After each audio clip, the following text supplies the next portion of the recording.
Aujourd'hui, si vous vous adressez à une société étrangère pour obtenir votre séquence, bon, la peine est connue, hein, c'est 3 750 € pour ceux qui l'auraient oublié d'amende. Mais vous avez raison, on voit bien les évolutions technologiques, on voit leur rapidité. Je ne vais pas moi dire que peut-être dans 5 ans, on sera capable de sortir la séquence d'un génome pour 50 € en 1 heure ou 2 n'est peut-être pas complètement extravagant. C'est ce que prévoient la plus grosse société américaine. Et pourquoi pas, donc ça veut dire qu'effectivement, ce qu'il faut, c'est se préparer à ça et voir comment réagir dans notre pays à cela, c'est-à-dire comment l'organiser. Alors, je n'oublie pas qu'il y a un plan, bien sûr, France Médecine Génomique 2025, il y a peut-être d'autres stratégies. Les gens vont avoir envie de le faire. Je crois que ça sera comme ça. Donc il faut l'organiser. Donc il faut l'organiser. Et moi, je plaide pour une organisation à la française, avec bien sûr notre normatif bioéthique là derrière, et que ces données, je plaide aussi pour que ce soit des données de santé aussi, ça a été rappelé, ces données de santé doivent rester chez nous. Madame Stoppalione, Monsieur Delfrécy, rapidement, on a... Alors très rapidement d'abord, sur les tests récréatifs, je dissocierai ceux qui ne donnent pas des informations, des risques en termes de santé. Il y a l'accès aux origines, c'est autre chose, c'est un sujet un peu large dont on peut débattre. Sur l'ethnie, c'est ça. Voilà, exactement. Avec juste néanmoins un problème, c'est qu'aujourd'hui, on fait un test accès aux origines, 23andMe ou MyHeritage, et puis on peut cliquer sur un petit bouton, c'est « Est-ce que vous voulez en savoir plus, en particulier sur vos données de santé ?» Et alors là, ça peut être envoyé dans une autre société, donc les données sont exportées, séquençage, voire du génome entier, effectivement, ça coûte pas cher. Ce qui coûte cher, c'est l'interprétation. Et donc, ces sociétés, en fait, interprètent avec des algorithmes qui sont... Enfin, je ne veux pas faire procès des algorithmes. Le fait est que comment dire, il y a énormément à la fois de faux positifs d'interprétation, il y a des faux négatifs, mais il y a aussi des faux positifs de séquençage. Et nous, on le voit aujourd'hui.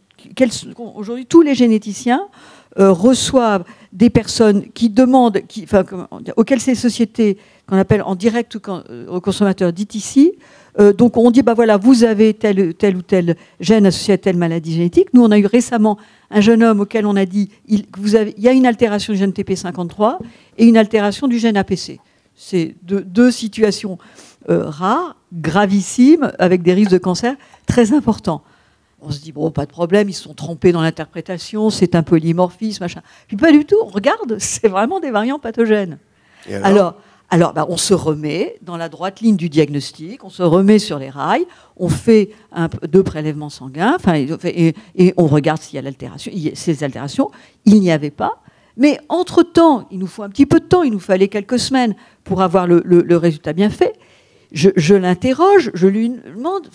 données cliniques. Est-ce que vous n'avez pas des saignements, notamment des saignements digestifs? Il a des saignements digestifs. Donc on est embringué dans une espèce de fuite en avant, coloscopie, qui s'est avérée normale. Donc ça induit d'abord, bien sûr, une anxiété majeure chez ce jeune homme, des dépenses de santé, une mise à contribution de nos dépenses de santé. Est-ce qu'il ne faudrait pas mieux l'organiser en France? Alors, prendre le temps de bien l'organiser. Ce qu'il y a, effectivement, moi je pense qu'il faut continuer sur notre lancée. On a, la France a un système, je dirais, d'organisation des tests génétiques et de qualité, qui est, alors, c'est-à-dire qu'on a, comment dire, les éléments qui guident les tests en France, c'est l'information, c'est le choix des personnes, donc un vrai consentement. Choix, je préfère dire choix plutôt que consentement, c'est un accompagnement, c'est une prise en charge médicale, c'est pas de discrimination, et puis donc c'est une sécurité des tests du fait de leur qualité. Donc il faut continuer, et je dirais un point sur la loi, il y a une très bonne chose, c'est les conseillers en génétique. Les conseillers génétiques, ça avait été recommandé par le CCNE, donc c'est un exemple de transfert de compétences, c'est un nouveau métier, ils ont un rôle très important dans l'information. Donc il faut continuer, il faut sûrement évidemment avoir plus de moyens. Mais on est encore au temps de l'épidémiologie génétique, au temps de la recherche. Et voilà, il faut Monsieur Delfrécy, c'est votre sentiment aussi? Oui, et dites-moi pourquoi on a employé ce terme de récréatif. D'où il sort ce terme de récréatif? Tout le monde l'emploie, oui.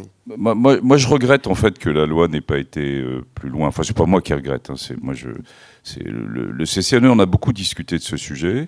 On avait même réuni, je dirais, une bonne partie des généticiens français entre autres sur ce sujet. Pourquoi je regrette? Parce que ça vient d'être dit. C'est-à-dire que la technologie est là.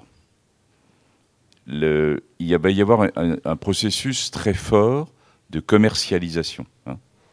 On touche là des problèmes difficiles hein, de business et santé. Les coûts vont baisser. La loi va interdire. Les gens vont faire. Et ce que préconisait le CCNE, après beaucoup de discussions, c'était de dire essayons d'ouvrir prudemment en remettant ça dans le modèle français. C'est-à-dire du conseil génétique, de la discussion avec un médecin, qui d'ailleurs aurait probablement permis d'éliminer un certain nombre expliquer ce que ça voulait dire ou ce que ça ne voulait pas dire. Donc moi je pense que cette décision de dire on bloque, parce qu'on ne veut pas laisser ouvrir, etc., il y a un risque d'eugénisme. Bon, personnellement, je ne vois pas là, parce que ce n'est pas de l'eugénisme d'État, c'est des décisions individuelles. Là. Au contraire, si on les avait accompagnés dans le modèle français médical, tel qu'il est, avec nos grandes notions éthiques, aurait permis un accompagnement. Là, on va être dans un flou pendant 3 ou 4 ans. Les sénateurs peuvent revenir, à votre avis, sur ça peut évoluer d'ici l'été ? Ça peut peut-être évoluer. Je ne sais pas, mais moi je ne suis pas, vous savez, mon rôle c'est d'arrêter. Maintenant c'est le temps des politiques. Hein.